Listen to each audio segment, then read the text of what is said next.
नमस्कार मेरे प्यारे विद्यार्थियों। आज हम इस डिजिटल प्लेटफॉर्म पर हमारे हिंदी विषय के पढ़ाए हुए पाठ्यक्रम के दौरान को कंप्लीट करने जा रहे हैं। इस वीडियो में मैंने आपको अभी तक जितने भी अध्याय पिछले पढ़ाए हुए हैं उन सभी अध्यायों को मैं कंप्लीट करने की कोशिश करूँगा। सभी विद्यार्थी इस वीडियो में ध्यान से जुड़े रहे और इस वीडियो को अंत तक सुने। आप सभी को पता है जैसा कि हमारी कक्षा 10 विषय हिंदी के अंतर्गत पद्य भाग से सूरदास एवं तुलसीदास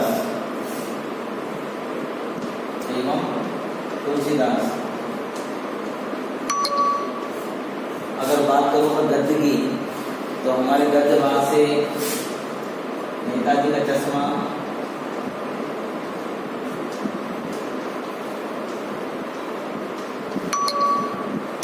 और लखनवी अंदाज,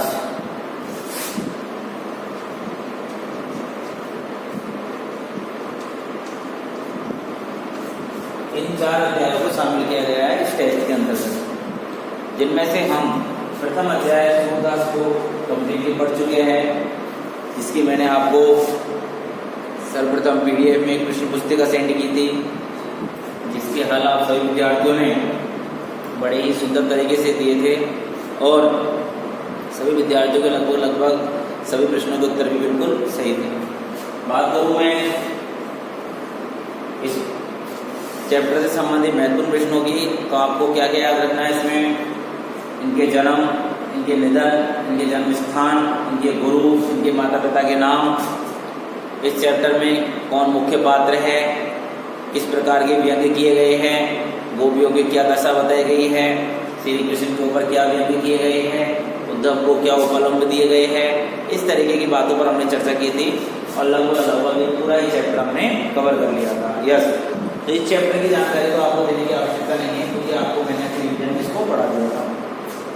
बात करें हम दूसरे अध्याय तुलसीदास की, तुलसीदास जी संबंधित मैं आपको महत्वपूर्ण बातें बताने जा रहा हूँ जो हमारे प्रश्न पत्र के अंतर्गत पूछी जा सकती है। उन बातों के अंतर्गत कौन कौन सी बातें शामिल की गई है वो मैं आपको समझाने जा रहा हूँ, ध्यान से सुनिए। सबसे पहली बात तुलसीदास जी संबंधित पूछी जा सकती है कि तुलसीदास जी के जीवन परिचय संबंधित। तो तुलसीदास जी के जीवन परिचय में आपको पता है, सबसे पहले हम देखेंगे कि इनका जन्म कब हुआ। तो इनके जन्म के विषय में कहा जाता है कि 1532 ईस्वी में इनका जन्म हुआ, 1532 में। याद रखना है। निधन याद रखना और भी आसान है। अगर इनके निधन की बात की जाए तो 15 का 16 कर दो और इन दोनों संख्याओं को एक्सचेंज कर दो एक दूसरे में, इस तरीके से 23, मतलब 15 का 16 कर दिया और 32 का 23 कर दिया। ये इनका निधन था 1623 ईस्वी में। जन्म 1532 में हुआ था और निधन 1623 ईस्वी में हुआ था। अब बात करूँ मैं आप लोगों से इनके जन्म और मृत्यु के बाद इनकी साहित्यिक भाषा की, तो देखो ऐसे तो ये ब्रज और अवधी दोनों पर ही अपना कमांड रखते थे, ब्रज भाषा में भी और अवधी भाषा में भी। लेकिन अगर आपसे पूछी जाए कि हमारे पाठ्य पुस्तक में जो पाठ संकलित किया गया है उसके अंतर्गत किस भाषा का प्रयोग किया है, तो आप कौन से का नाम लिखोगे? अवधी। कौन सी भाषा? अवधी भाषा। तो यहाँ पर अवधी भाषा का प्रयोग किया गया है। बात करूँ मैं इनके साहित्य के अंतर्गत व्याकरण अर्थात काव्य शास्त्र की, तो काव्य शास्त्र में इन्होंने छंद का भी प्रयोग किया है कई रचनाओं में, छंद का। अब बात की जाएगी यहाँ पर किस प्रकार के छंद की बात की गई है, तो आपको पता है वैसे तो ये सभी छंदों का विशेष ज्ञान रखते थे, लेकिन हमारी पाठ्य पुस्तिका के अंतर्गत इन्होंने दोहा एवं चौपाई छंद का, दोहा एवं चौपाई छंद का प्रयोग किया है। दोहा छंद और चौपाई छंद जो कि दोनों ही मात्रिक छंद है, इसमें हमारे 13 मात्राएं आती है दोहा में, और जबकि चौपाई के अंदर प्रत्येक पंक्ति के अंतर्गत 16 मात्राएं शामिल रहती है। तो इस तरीके से आपके दोहा और चौपाई छंदों को इसमें प्रयोग किया गया है। बात की जाए इनके गुरु के नाम की, तो तुलसीदास जी के गुरु का नाम रहा है नरहरिदास। क्या नाम रहा है? नरहरिदास। अब अगर बात करूं मैं आपसे इनके पिता के नाम की, तो पिता का नाम रहा इनका आत्माराम। तुलसीदास जी के पिता का नाम क्या रहा है मेरे प्यारे विद्यार्थियों? आत्माराम। अब बात करते हैं हम तुलसीदास जी के ग्रंथों की। एक आध ग्रंथों के नाम हमको याद होने चाहिए, अर्थात हम लोग सबसे महत्वपूर्ण इनके ग्रंथ का नाम यहाँ पर याद करने जा रहे हैं, जिसका नाम है रामचरितमानस। रामचरितमानस। रामचरितमानस मेरे प्यारे विद्यार्थियों क्या है? इनका एक बहुत ही प्रसिद्ध ग्रंथ है, जो कि हमारे हिंदू धर्म में सभी घरों के अंदर यह ग्रंथ लगभग पाया जाता है। इस ग्रंथ की रचना इन्होंने 7 कांडों में की थी। कितने कांडों की थी? 7 कांडों में, अर्थात बालकांड, अरण्यकांड, किष्किंधाकांड, सुंदरकांड, लंकाकांड, अयोध्याकांड। इस तरीके से हम बात करें तो इनके 7 कांड थे जो इसमें शामिल थे रामचरितमानस में। अब बात करूं मैं आप लोगों से कि रामचरितमानस की भाषा कैसी थी, तो मेरे प्यारे विद्यार्थियों रामचरितमानस की भाषा भी अवधि थी। रामचरितमानस में दोहा और चौपाई छंदों का प्रयोग किया गया। अब हमारा जो पाठ है उस पाठ का नाम क्या है? राम लक्ष्मण परशुराम संवाद। पाठ का नाम क्या है मेरे प्यारे विद्यार्थियों? राम लक्ष्मण परशुराम संवाद, ये हमारा पाठ है। तो ये भी हमारे रामचरितमानस के किसी खंड से लिया गया है। अब आपको पता है रामचरितमानस में काफी सारे 7 कांडों का मैंने आपके सामने नाम लिया, उनमें से एक बहुत ही विशालतम जो तुलसीदास जी का प्रकरण है वो है बालकांड। क्या नाम है? बालकांड। तो रामचरितमानस के बालकांड से, रामचरितमानस के बालकांड से इस संवाद को उद्धृत किया है। किस संवाद को? राम लक्ष्मण परशुराम संवाद को। बात समझ में आई? अब रामचरितमानस का यह भाग है बालकांड, बालकांड का यह भाग है संवाद। तो आप समझ सकते हो मेरे प्यारे विद्यार्थी कि यह जो राम लक्ष्मण परशुराम संवाद है, इसकी भाषा कैसी होनी है? अवधि। इसकी भाषा के साथ इसमें छंदों को कौन से का प्रयोग किया गया होगा? दोहा, चौपाई। तो इस तरीके से आपको ये ध्यान में रखना है। बस इतना याद रख लिया, जीवन परिचय के लिए सफिशिएंट है, इससे बाहर कोई क्वेश्चन नहीं निकलेगा। अब बात करें हम पाठ की कि राम लक्ष्मण परशुराम संवाद में विशेषकर क्या चर्चा की गई है। अभी तक तो मैंने आपको जीवन परिचय से संबंधित जानकारी दी थी, मेरे प्यारे विद्यार्थियों जानकारी को नोट कर लिया है। जिन्होंने इसको नोट नहीं किया है वो वीडियो को बैक करके पुनः एक बार देख ले। तुलसीदास से संबंधित जितनी भी जानकारी आपसे एग्जाम में पूछी जानी है वो मैंने यहाँ पर कंप्लीटली करा दी है, इससे बाहर कोई प्रश्न आप लोगों से नहीं पूछा जाएगा। अब बात करें संवाद के अंदर क्या तुलसीदास जी ने बात रखी है। देखो सबसे पहली बात तो इसके अंदर पात्रों की बात करते हैं। पात्रों के अंदर जिसके अंदर राम लक्ष्मण परशुराम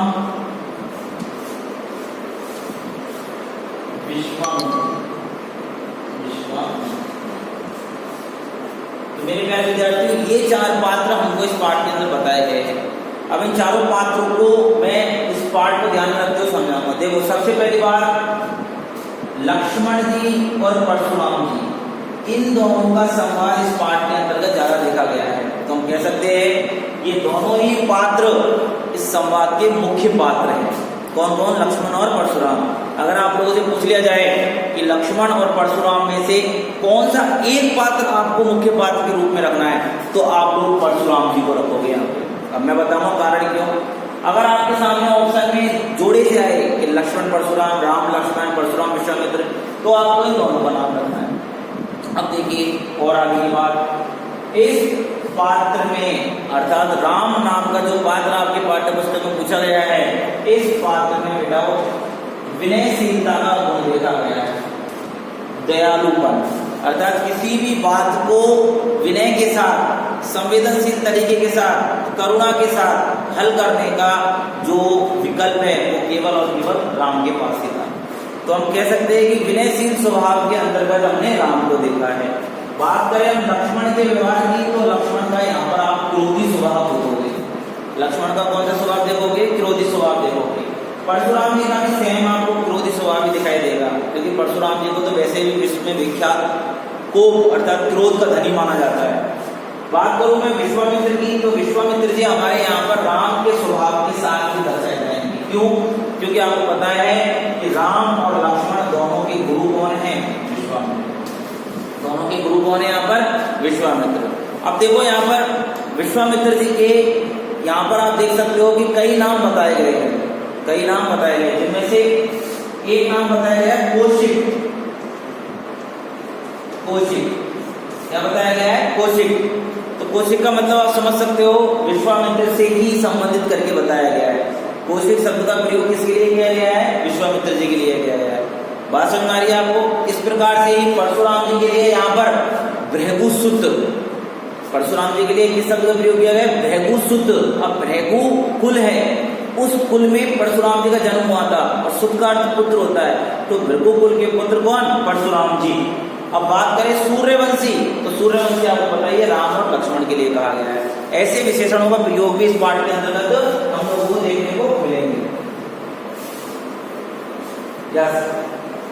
अब मैं आपको बताना चाहूंगा कि इस पाठ में हुआ क्या। तो आपसे सबसे पहला प्रश्न बन सकता है कि सभा में अर्थात राजा जनक ने सीता स्वयंवर के लिए एक सभा का आयोजन किया। राजा जनक ने सीता स्वयंवर के लिए एक सभा का आयोजन किया। उस सभा में उन्होंने एक शर्त रखी कि जो शंभु धनु अर्थात शिव जी के धनुष का भंजन कर देगा, उसी के साथ सीता का विवाह होगा। यस। अब उस सभा में कई बड़े बड़े राजा महाराजा उपस्थित हुए। आकर के राजा महाराजा उपस्थित हुए तो विश्वामित्र जी अपने दो शिष्यों को अर्थात राम और लक्ष्मण को भी उस सभा में लेकर के आ गए। अब बड़े बड़े राजा महाराजाओं से जब वह शिव जी का धनुष नहीं टूटा, तो विश्वामित्र जी ने राम को आग्रह किया, अर्थात आप तो आदेश ही मानो, वो गुरु थे तो आदेश ही देंगे। उन्होंने आदेश दिया कि राम आप इस धनुष को जाकर के भंजन करें। तो राम भगवान ने जैसे शिव जी के धनुष को उठाया तो शिव जी का धनुष टूट जाता है। तो इस तरीके से शिव जी के धनुष के टूट जाने पर, देखो अब आगे मत जाओ, आपकी विवाह हुआ, कैसे हुआ, क्या हुआ, इसको मत जाओ, इससे आगे पाठ बढ़ाया ही नहीं है, यहीं पर पाठ समाप्त हो जाता है धनुष के टूटने पर। तो शिव जी का जो धनुष है वो जब टूटा तो वो आम धनुष तो था नहीं कि सामान्य धनुष हो, कि सामान्य धनुष के टूट जाने से कोई फर्क नहीं पड़ा हो। पूरे ब्रह्मांड में उसकी आवाज फैल गई। शिव जी के धनुष के टूट जाने पर पूरे ब्रह्मांड में आवाज फैल गई कि ये हुआ क्या है। इतने में हम क्या देखते हैं कि उनका परम भक्त अर्थात शिव जी के परम भक्त कौन? परशुराम जी। शिव जी के परम भक्त परशुराम जी, जो कि किस कुल से थे? ब्राह्मण कुल से। किस कुल से थे मेरे प्यारे विद्यार्थियों? ब्राह्मण कुल से। वो परशुराम जी जब उस आवाज को सुनते हैं तो वह बड़े क्रोधित होते हैं कि मेरे गुरु का धनुष तोड़कर किसी ने मेरा और मेरे गुरु का अपमान किया है, तो मैं इस धनुष को तोड़ने वाले व्यक्ति को जीवित नहीं छोड़ूंगा। अर्थात उसे उस अपमान का परिणाम देने आते हैं, अर्थात अपना बदला लेने आते हैं, अर्थात उसे मृत्युदंड देने आते हैं। तो सभा में जैसे ही परशुराम जी आकर के उपस्थित होते हैं तो सारी सभा डर जाती है, क्योंकि परशुराम जी का क्रोध बहुत भीषण था। उनके क्रोध के आगे बड़े से बड़े जो ताकतवर क्षत्रिय होते थे वो क्षत्रिय भी उनके सामने डर जाते थे। तो यहाँ पर हम देखेंगे कि परशुराम जी का इस सभा में आना और क्रोध के नाद के साथ अर्थात क्रोधी आवाज में वो जोर से कहते हैं कि जिसने भी मेरे शिव जी का धनुष तोड़ा है वो सामने आ जाए। अब यहाँ पर वो अप्रत्यक्ष रूप से उस धनुष को तोड़ने वाले को भला बुरा कहते हैं। इतने में लक्ष्मण में सुना नहीं जाता है। लक्ष्मण जी खड़े हो जाते हैं और परशुराम जी से बातें करते हैं। लक्ष्मण जी कहते हैं कि हमने तो बचपन में कई सारे ऐसे धनुष तोड़े हैं, तो तुम्हारी इसी धनुष के ऊपर ऐसी ममता क्यों है? फिर परशुराम जी कहते हैं ये बचपन में तोड़ने वाले सामान्य धनुषों में से नहीं है, ये तो शिव जी का धनुष था, जिसका भंजन करने वाले व्यक्ति को ये नहीं पता कि शिव जी का सेवक कौन है। तो इस तरीके से लक्ष्मण और परशुराम जी के बीच में संवाद स्टार्ट हो गया और बातें होती रही। फिर हम देखते हैं कि परशुराम जी का क्रोध बढ़ता जाता है और वो तरह तरह के अपने आप की बातें बताने लगते हैं। किस तरीके से वो कहने लगते हैं कि मैं बहुत ही क्रोधी हूँ, मेरे से बड़े बड़े क्षत्रिय डरते हैं, मैंने इस संसार में जितनी भी राजा महाराजाओं ने जो भूमि छीन करके ली थी, मैंने उनसे युद्ध करके उस भूमि को प्राप्त करके और उन्हें उन गरीब ब्राह्मणों को दान में दे दिया जिन ब्राह्मणों की भूमि को राजा महाराजाओं ने छीना था। इस बात को देख करके लक्ष्मण जी भी थोड़े क्रोधित हो गए। क्यों? क्योंकि बात आ रही थी यहाँ पर क्षत्रियों की, बात क्या आ रही थी क्षत्रियों की। तो आपको पता है क्षत्रिय कुल में कौन थे? क्षत्रिय कुल में थे राम और लक्ष्मण, जबकि ब्राह्मण कुल में कौन थे? परशुराम जी। तो उन्होंने कहा कि आपने अभी तक सामान्य क्षत्रियों के साथ युद्ध लड़ा होगा, कभी हमारे साथ युद्ध नहीं लड़ा है। अर्थात हम जैसे क्षत्रियों से अगर युद्ध लड़ते तो तुम्हें पता चल जाता कि क्या होते हैं क्षत्रिय। तो इस तरीके से लक्ष्मण जी अपने व्यंग्यपूर्ण बाणों को अपने क्रोधी स्वभाव में सम्मिलित करके जब परशुराम जी को रोडेल रहे थे तो परशुराम जी का क्रोध और बढ़ गया। इस तरीके से जब दोनों के बीच में झगड़ा हो रहा था तो विश्वामित्र जी लक्ष्मण को शांत करते हुए और परशुराम जी को शांत करते हुए दोनों के बीच में एक सुलह कराने की कोशिश कर रहे थे। लेकिन लक्ष्मण की बातें और परशुराम जी का क्रोध ये दोनों एक साथ बढ़ती ही जा रही थी। अंत में हम देखते हैं इस पाठ में कि जो श्री राम है वो अपने जल के समान वचनों के साथ लक्ष्मण के क्रोध को शांत करते हैं और परशुराम जी की भड़कती हुई आग को भी शांत करने का प्रयास करते हैं। इस तरीके से हम देख सकते हैं कि इस पाठ में राम, लक्ष्मण और परशुराम तीनों का क्या व्यवहार रहता है, किस तरीके की बातें की है। बाकी मैंने आपको जब पाठ पढ़ाया था तो उसमें एक एक लाइनें क्लियर कराई थी। आप हमारी पिछली वीडियो को पुनः एक बार देखेंगे तो आपको पाठ पूरा क्लियर हो जाएगा। अभी भी किसी प्रश्न में अगर आपको समस्या आती है तो आप हमसे पूछ सकते हैं। इस तरीके से हमारा ये पाठ कंप्लीट होता है।